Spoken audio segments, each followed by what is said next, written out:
Alhamdulillah, hari ni selesai HIV test. So yang mana yang nak berkahwin, jangan lupa buat HIV test valid 6 bulan. Okay, valid 6 bulan.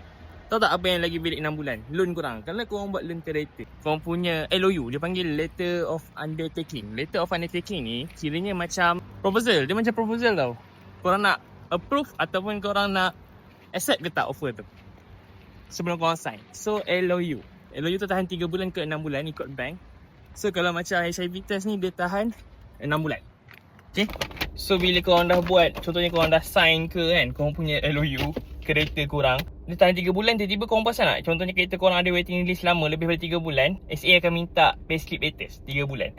Disebabkan yes, LOU dah expired. So LOU ni dia kiranya macam perjanjian korang dengan bank. So LOU jugalah menunjukkan macam term korang yang dah ikat ataupun dah sign dengan bank. Okay, bila nak beli kereta.